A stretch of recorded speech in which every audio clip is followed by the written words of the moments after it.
बैठक उत्तराखंड को सौगात, खेल और पर्यटन की करोड़ों रुपए की योजनाओं को दिखाई हरी झंडी।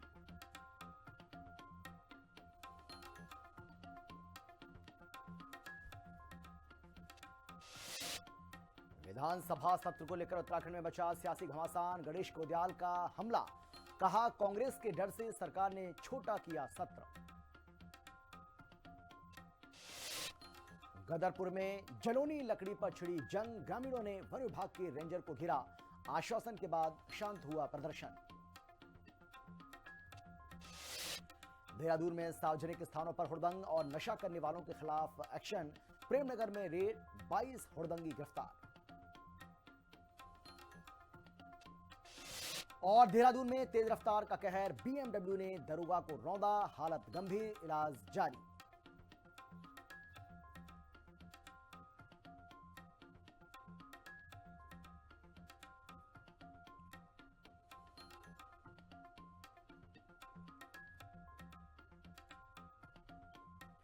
नमस्कार, आप देख रहे हैं हिंदी खबर में हूं आपके साथ अमित शर्मा। बड़ी जानकारी आपको हम दे रहे हैं जो कि देहरादून से आ रही है।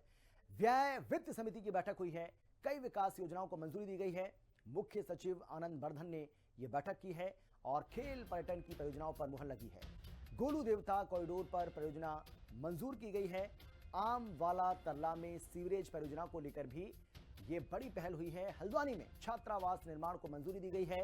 उत्तराखंड में विकास की रफ्तार को नई धार देते हुए मुख्य सचिव आनंद वर्धन की अध्यक्षता में व्यय वित्त समिति की बैठक में कई महत्वपूर्ण परियोजनाओं को हरी झंडी मिल गई है और इस बैठक में खेल, पर्यटन और बुनियादी ढांचे से जुड़े करोड़ों के प्रस्तावों को मंजूरी दी गई है। चंपावत में गोलजू कॉरिडोर को लेकर भी यह खबर सामने आई है कि गोलजू कॉरिडोर और आधुनिक स्टेडियम के साथ साथ हल्द्वानी में खेल विश्वविद्यालय के निर्माण का रास्ता भी साफ हो चुका है। साथ ही देहरादून की सीवरेज योजना और सितारगंज जेल के विस्तार को भी प्रशासनिक स्वीकृति मिल गई है।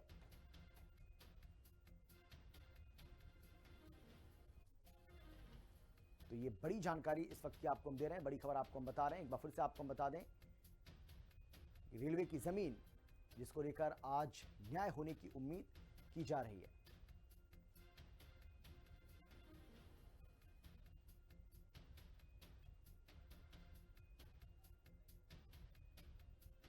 तो इस वक्त की ये बड़ी जानकारी लगातार आपको हम दे रहे हैं।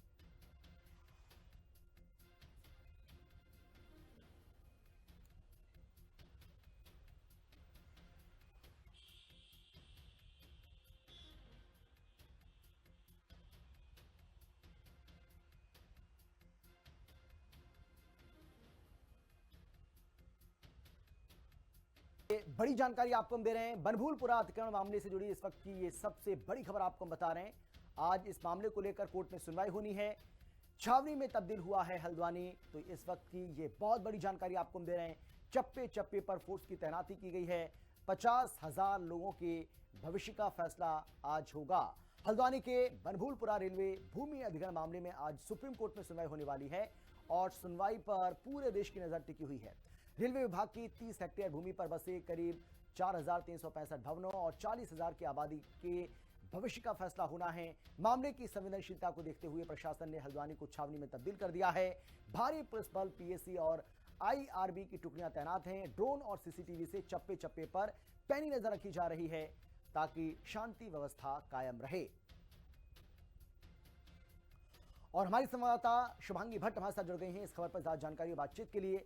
शुभांगी, आज की ये बहुत बड़ी खबर है और सुप्रीम कोर्ट पर सभी की निगाहें बनी हुई हैं कि सुप्रीम कोर्ट की ओर से इस पूरे मामले को लेकर आज क्या कुछ फैसला आता है, क्या जानकारी? बिल्कुल, देखिए आज हल्द्वानी के बनभूलपुरा क्षेत्र में जो रेलवे की जमीन है जहां पर अतिक्रमण की बात रेलवे ने कही थी और उस पर लगातार लंबे समय से कोर्ट में ये मामला चल रहा है और सभी को सुप्रीम कोर्ट से उम्मीद है कि शायद उनके पक्ष में इस बार कोर्ट जो है वो फैसला लेगा।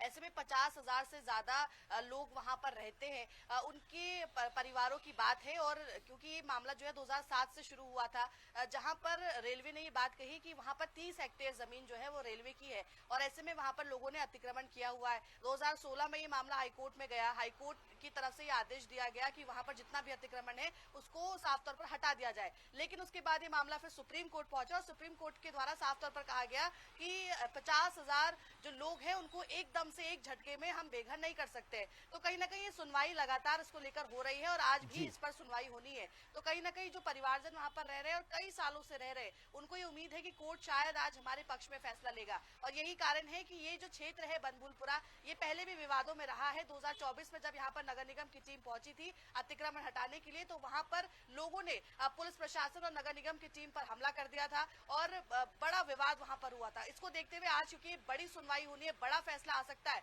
ऐसे में आज पूरे एरिया को छावनी में तब्दील कर दिया गया। चप्पे चप्पे पर पुलिस प्रशासन की तैनाती की गई है, बड़ी संख्या में पुलिस बल वहां पर मौजूद है। ड्रोन और सीसीटीवी से निगरानी रखी जा रही है।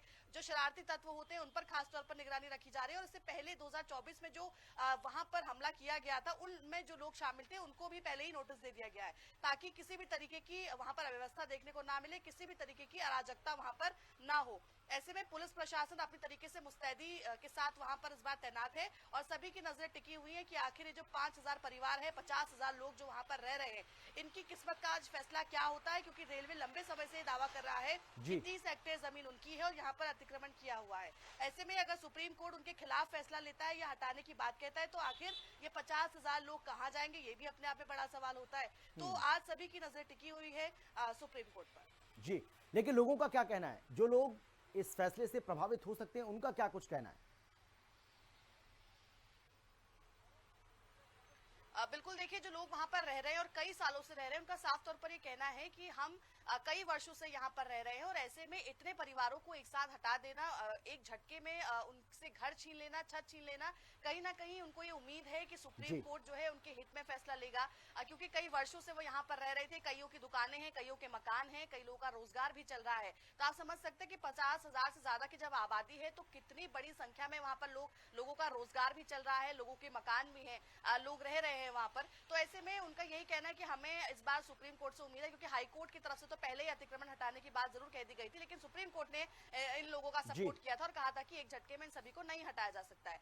तो ऐसे में उम्मीद स्थानीय लोगों की भी यही है कि आज कोर्ट की तरफ से उनके पक्ष में कोई फैसला आएगा, या तो उनके रहने के लिए अलग से कोई निर्देश दिए जाए कि उन 50,000 लोगों को कहाँ शिफ्ट किया जाएगा अगर ये रेलवे की भूमि है, या तो सुप्रीम कोर्ट उनके पक्ष में कोई फैसला ले ताकि उनके सर से छत ना छिने। ऐसे में आप सभी की नजरें कोर्ट के फैसले पर, लेकिन किसी भी तरीके की अराजकता ना हो उस पूरे क्षेत्र में, क्योंकि बनभूलपुरा पहले भी विवादों में रहा है जैसे मैंने कहा। तो ऐसे में पूरा छावनी में तब्दील कर दिया गया है। लोगों को भी समझाया जा रहा है कि आप लोग फैसला आने का वेट करिए, आप सुनवाई का वेट करिए, किसी भी तरीके की अराजकता इस पूरे क्षेत्र में नहीं होनी चाहिए।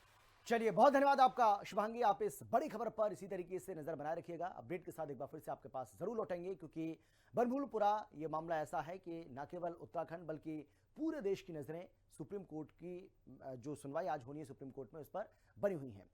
चलिए, बात करेंगे देहरादून की, जहां व्यय वित्त समिति की बैठक हुई है और कई विकास योजनाओं को मंजूरी दी गई है। मुख्य सचिव आनंद वर्धन ने बैठक की है। खेल पर्यटन की परियोजनाओं पर मुहर लगी है।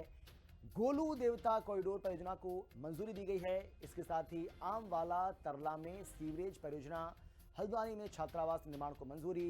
उत्तराखंड में विकास की रफ्तार को नई धार देते हुए मुख्य सचिव आनंद वर्धन की अध्यक्षता में हुई व्यय वित्त समिति की बैठक में कई महत्वपूर्ण परियोजनाओं को हरी झंडी मिल गई है। इस बैठक में खेल, पर्यटन और बुनियादी ढांचे से जुड़े करोड़ों के प्रस्ताव को मंजूरी दी गई है। चंपावत में गोलजू कॉरिडोर और आधुनिक स्टेडियम के साथ साथ हल्द्वानी में खेल विश्वविद्यालय के निर्माण का रास्ता भी बिल्कुल साफ हो चुका है। साथ ही देहरादून की सीवरेज योजना और सितारगंज जेल के विस्तार को भी प्रशासनिक स्वीकृति मिल गई है।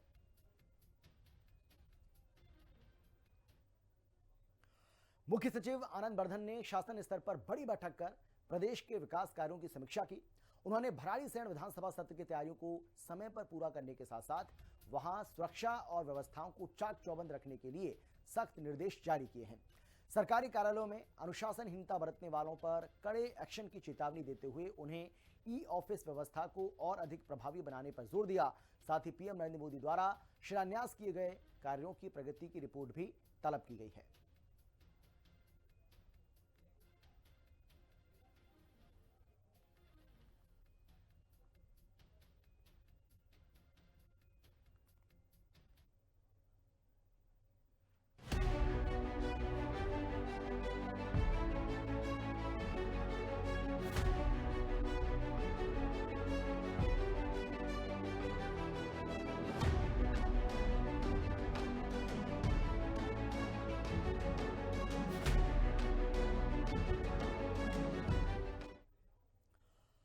उत्तराखंड की राजनीति में मिशन 2027 की आहट तेज हो गई है। मुख्यमंत्री पुष्कर सिंह धामी ने हिंदुत्व के मुद्दे को धार देना शुरू कर दिया है। देहरादून में आयोजित विराट हिंदू सम्मेलन में सीएम धामी ने सनातन और हिंदुत्व के मुद्दे पर जमकर हुंकार भरी। सीएम धामी ने अपने संबोधन में धर्मांतरण विरोधी कानून, समान नागरिक संहिता, लैंड जिहाद, लव जिहाद और थूक जिहाद जैसे मुद्दों को उठाया। कांग्रेस के प्रदेश अध्यक्ष गणेश कोदियाल ने इसे चुनावी एजेंडा बताते हुए सीएम धामी पर जमकर निशाना साधा। एक रिपोर्ट आपको हम दिखाते हैं, देखिए। मिशन 2027 की तैयारी में जुटी धामी सरकार। मुख्यमंत्री धामी दे रहे हिंदुत्व के मुद्दे को धार। विराट हिंदू सम्मेलन में सीएम धामी ने भरी हुंकार। धामी के शंखनाद पर कांग्रेस नेताओं का पलटवार। उत्तराखंड के सियासी गलियारों में हिंदुत्व और सनातन का मुद्दा एक बार फिर गर्मा गया है। इसी मुद्दे की छाया में उत्तराखंड की राजनीति अब मिशन 2027 की तैयारियों की ओर बढ़ती दिखाई दे रही है। मुख्यमंत्री पुष्कर सिंह धामी ने राजधानी देहरादून के बालावाला क्षेत्र में आयोजित विराट हिंदू सम्मेलन में हिंदुत्व के मुद्दे को धार दे दी है। विराट हिंदू सम्मेलन में सीएम धामी ने कई ऐसी बातें कही जिनसे सूबे में सियासी भूचाल आ गया है। उत्तराखंड में धामी सरकार अभी से ही 2027 के विधानसभा चुनाव की तैयारी में जुट गई है और मुख्यमंत्री लगातार कार्यक्रमों से खुले मन से हिंदुत्व के मुद्दे पर हुंकार भर रहे हैं। और इसी के तहत मुख्यमंत्री पुष्कर सिंह धामी लगातार उन लोगों को चेतावनी देने का काम भी कर रहे हैं जो उत्तराखंड में भेष बदलकर और नाम बदलकर रह रहे हैं और साथ ही उत्तराखंड में डेमोग्राफिकल चेंज का एक बड़ा कारण है। मुख्यमंत्री पुष्कर सिंह धामी ने अपने संबोधन में हिंदुत्व की एकता का शंखनाद किया, सनातन परंपराओं और सांस्कृतिक मूल्यों के संरक्षण की वकालत की, जागरूकता और संगठित होने का आह्वान किया। आप सबका इतनी बड़ी संख्या में यहाँ पर उपस्थित होना ये इस बात का स्पष्ट प्रमाण है कि आज हिंदू समाज न केवल जागृत हो रहा है और समर्पित है, बल्कि अपने धर्म के लिए, अपने राष्ट्र के लिए, अपनी संस्कृति के लिए, उसके प्राचीन वैभव को पुनः लौटाने के लिए संकल्पबद्ध हो रहा है, संगठित हो रहा है, पूरी निष्ठा के साथ एक स्थान पर एकत्र हो रहा है। राष्ट्रीय स्वयंसेवक संघ के 100 वर्ष पूरे होने के अवसर पर आयोजित विराट हिंदू सम्मेलन में सीएम धामी ने आरएसएस की जमकर तारीफ की। आरएसएस को सनातन और राष्ट्र की रक्षा करने वाला दुनिया का सबसे बड़ा संगठन बताया। सीएम धामी ने दावा किया कि उनकी सरकार सनातन की सुरक्षा के लिए कई बड़े फैसले लिए हैं। देवभूमि के मूल स्वरूप की रक्षा के लिए सख्त धर्मांतरण कानून बनाया, दंगाइयों पर कठोर कानूनी कार्रवाई की गई, समान नागरिक संहिता को लागू किया गया। सीएम धामी ने लैंड जिहाद, लव जिहाद और थूक जिहाद का भी जिक्र किया। हमारी सरकार देवभूमि के मूल स्वरूप को, उसकी रक्षा के लिए निरंतर कार्य कर रही है। चाहे राज्य के अंदर सख्त धर्मांतरण रोधी कानून बनाना हो, चाहे दंगा रोधी कानून बनाना हो, लैंड जिहाद, लव जिहाद या थूक जिहाद के खिलाफ जीरो टॉलरेंस की नीति के तहत सख्त कदम उठाकर ऑपरेशन कालनेमी चलाना हो, या देश के अंदर पहला राज्य होने का गौरव हम सब उत्तराखंड वासियों को प्राप्त हुआ, समान नागरिक संहिता का कानून भारतवर्ष में सबसे पहले लागू करने वाला राज्य उत्तराखंड बना, या इसके साथ ही मदरसा बोर्ड को समाप्त करने का निर्णय लेना हो, जिसमें सभी संप्रदाय के बच्चों को अब राज्य में एक समान शिक्षा देने की नींव डालनी हो, या फिर राज्य में हिंदू स्टडी सेंटर बनाकर हिंदू संस्कृति के विभिन्न विषयों में शोध करने वाले युवाओं को सहायता करनी हो। हमने वो हर प्रयास किया है जिससे सनातन धर्म की विजय पताका विश्व में बिना रुके और बिना झुके फहराती रहे। सीएम धामी ने अपने संबोधन में पहचान छिपाकर रहने वालों का भी जिक्र किया। सीएम धामी ने लोगों को चेताया कि पहचान छिपाकर रहना, नाम बदलकर भ्रम फैलाना, विकास का दुरुपयोग करना, ऐसी प्रवृत्तियां ही सामाजिक विश्वास को कमजोर करती हैं। मेरे मन में कई बार ये प्रश्न उठता है कि आखिर समाज को किस दिशा में जाना चाहिए, हम सबको किस दिशा में जाना चाहिए। अनेक प्रकार के उदाहरण यहाँ से दिए गए कि छोटा छोटा मकान किराए में ले लेना, अपनी पहचान छुपा लेना, हाथ में ऐसे कलेवा भी पहन लेना है, तमाम तरह से नाम भी ऐसे बदल देना कि किसी का नाम मुन्ना रख देना, किसी का नाम टुन्ना रख देना, किसी का नाम कुछ और रख देना, और पूरा नाम नहीं बताना। हमारी मातृशक्ति को, माताओं बहनों को भी निश्चित रूप से इस दिशा में बहुत गहन ध्यान देने की आवश्यकता है। सीएम धामी के इन तमाम बयानों को लेकर कांग्रेस ने तीखा पलटवार किया है। कांग्रेस प्रदेश अध्यक्ष गणेश गोदियाल ने आरोप लगाया कि सीएम धामी ऐसे बयानों से 2027 की चुनावी जमीन तैयार कर रहे हैं, क्योंकि वो हर बार अपनी इसी बयानबाजी की बदौलत चुनाव जीतते रहे हैं। देखिए, चुनाव नजदीक है और जैसे जैसे चुनाव और नजदीक आते जाएंगे, मुख्यमंत्री जी की भाषा और तीखी होती जाएगी, क्योंकि मुख्यमंत्री जी जितने भी बार विधायक बने हैं वो सिर्फ और सिर्फ इन्हीं बातों पर बने हैं और उन्हें लगता है कि अब यही बातें उनको दोबारा सत्ता में ला सकती हैं। लेकिन मैं उत्तराखंड के सम्मानित मतदाताओं से, सम्मानित नागरिकों से ये आशा करता हूं और निवेदन करता हूं कि वो राजनीति में अपना मत मेरिट के आधार पर दें, किसी वाद के आधार पर न दें। कुल मिलाकर 2027 के चुनावी संग्राम से पहले हिंदुत्व के मुद्दे पर सियासी संग्राम शुरू हो गया है। मुख्यमंत्री पुष्कर सिंह धामी सबसे आगे रहकर मोर्चा संभाल रहे हैं। पीछे से संघ छत्र छाया बनाए हुए है और कांग्रेस पलटवार कर रही है। मुख्यमंत्री ने कहा कि अगर उत्तराखंड के हिंदुत्व को बचाना है तो कहीं न कहीं मातृशक्ति को आगे आना होगा। जो लोग अब पहचान छुपाकर अपना भेष बदलकर उत्तराखंड में किराए में कमरा ले रहे हैं, ऐसे लोगों को मातृशक्ति को पहचानने की जरूरत है। वहीं इस मामले में कांग्रेस ने भी सरकार पर जमकर पलटवार किया। कांग्रेस का कहना है कि हेट स्पीच मामले में मुख्यमंत्री नंबर 1 पर है। ऐसे में मुख्यमंत्री से और कोई उम्मीद नहीं की जा सकती है। कैमरा पर्सन विजय दत्तुरी के साथ दीपिका भंडारी, हिंदी खबर, देहरादून। देहरादून कलेक्ट्रेट में जिलाधिकारी सविन बंसल की अध्यक्षता में आयोजित जनता दर्शन कार्यक्रम अब जनता के अटूट भरोसे का मंच बन चुका है। जन सुनवाई के दौरान भूमि विवाद, अवैध कब्जे और आर्थिक सहायता से जुड़े कुल 191 मामले सामने आए। डीएम ने न केवल फरियादियों की समस्याओं को गंभीरता से सुना, बल्कि विधवा महिलाओं और स्कूली बच्चों की शिक्षा और सुरक्षा से जुड़े संवेदनशील मामलों में तत्काल कड़े एक्शन लिए। प्रशासन की इस कार्रवाई ने लोगों को न्याय और सुरक्षा की नई गारंटी दी है।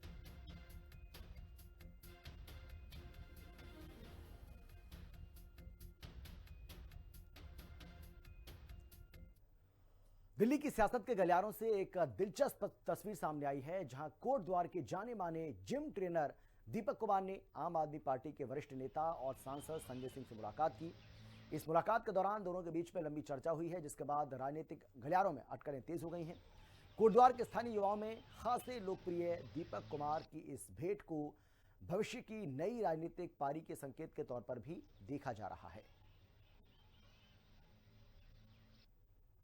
देखो, मेरे को मिलने के लिए बुलाया गया है कि यही आश्वासन दिया गया है कि जो भी कुछ हुआ है वो आपके साथ गलत हुआ है, ऐसा नहीं होना चाहिए था।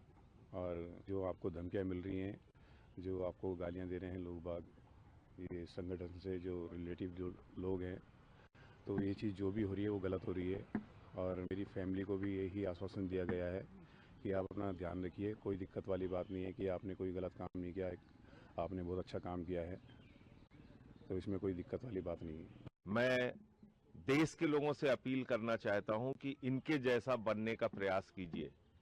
नफरत से हिंदुस्तान आगे नहीं बढ़ेगा, नफरत से दुनिया का कोई मुल्क आगे नहीं बढ़ सकता। तो जो इन्होंने प्यार का बीज कोट द्वार में लगाया है, उसको नफरत की ताकतें खत्म नहीं कर सकती। 40 साल एक पुरानी दुकान का नाम बदलवाने के लिए कुछ लोग आते हैं, अराजक तत्व, और वो इनके साथ वहां मार पिटाई करने पे लग जाते हैं। उसके बाद लगातार धमकियां दे रहे हैं, इनके जिम को बंद करवा रहे हैं, जिम में घुस के दादागिरी कर रहे हैं। पूरा देश इनके इस काम की सराहना कर रहा है जो इन्होंने मोहब्बत के लिए, भाईचारे के लिए और एकता और अमन के लिए किया है।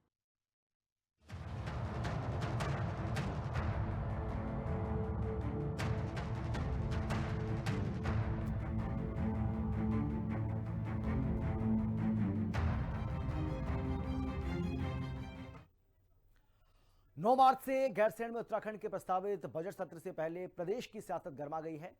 सत्ता पक्ष और विपक्ष के बीच स्थायी राजधानी के मुद्दे पर जुबानी जंग तेज हो गई है। प्रदेश कांग्रेस अध्यक्ष गणेश गोदियाल ने कहा है कि अगर राज्य में कांग्रेस की सरकार बनी तो वो गैरसैंण को उत्तराखंड की स्थायी राजधानी बना देंगे।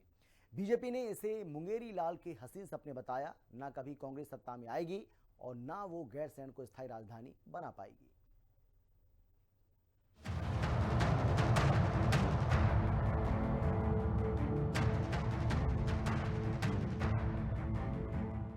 उत्तराखंड कांग्रेस अध्यक्ष गणेश गोदियाल ने कहा कि यदि राज्य में कांग्रेस की सरकार बनती है तो गैरसैंण को स्थायी राजधानी घोषित किया जाएगा।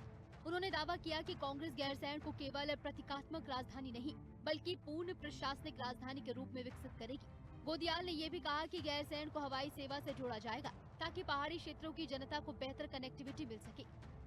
उन्होंने कहा कि गैरसैंण उत्तराखंड की भावनाओं से जुड़ा विषय है और राज्य आंदोलन की मूल भावना भी यही थी कि पहाड़ की राजधानी पहाड़ हो। कांग्रेस प्रदेश अध्यक्ष ने आरोप लगाया कि वर्तमान सरकार ने गैरसैंण के विकास को लेकर ठोस कदम नहीं उठाए और इसे केवल राजनीतिक मुद्दा बनाकर रखा है। कि सत्ता आएगी तो गैरसैंण को स्थायी राजधानी बनाया जाएगा, इसमें कोई किंतु परंतु नहीं है और हम इसको आगे बढ़ाएंगे। बतेरे हमारे साथी इस बात को कहते हैं, दो बातें कहते हैं। एक तो कहते हैं कि वहाँ पर आधारभूत सुविधाओं का विकास करना होगा, तो आधारभूत सुविधाओं का इतना विकास वहाँ पर हो चुका है कांग्रेस की सरकारों में कि हम राजधानी वहाँ से चला सकें। दूसरा जो आगे जैसे बातें होती है कि भाई वहाँ पर एयरपोर्ट की कनेक्टिविटी नहीं है, मैंने उसके लिए भी एयरपोर्ट की कनेक्टिविटी के लिए भी वहाँ 2-3 जगहों पर मेरे दिमाग में बात है, हमारे अन्य साथियों के दिमाग में बात है। एक तो वहाँ पर चौखुटिया के पास एक जगह है जिस पर कि एयरपोर्ट बन सकता है। भाजपा की ओर से भी तीखी प्रतिक्रिया सामने आई है। महेंद्र भट्ट ने कांग्रेस पर निशाना साधा और कहा कि जो कार्य कभी होना ही नहीं उसके सपने देखना आसान है। उन्होंने दावा किया कि प्रदेश में कांग्रेस की सरकार अब कभी नहीं आएगी और इसलिए उनके वादे महज राजनीतिक बयानबाजी है। भट्ट ने कहा कि कांग्रेस ने अपने शासनकाल में गैरसैंण को लेकर कोई ठोस काम नहीं किया। उन्होंने याद दिलाया कि गैरसैंण को ग्रीष्मकालीन राजधानी बनाने का निर्णय भाजपा सरकार के प्रयासों से भी संभव हुआ।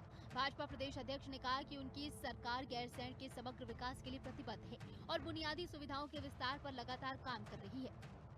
उन्होंने कांग्रेस विधायकों को नसीहत दी और कहा कि 9 मार्च से शुरू हो रहे विधानसभा सत्र में सभी विपक्षी विधायक उपस्थित रहें और जनहित के मुद्दों को सदन में मजबूती से रखें। जिस चीज को होना ही नहीं है उसके सपने बड़े आसानी से हर व्यक्ति दिखा सकता है।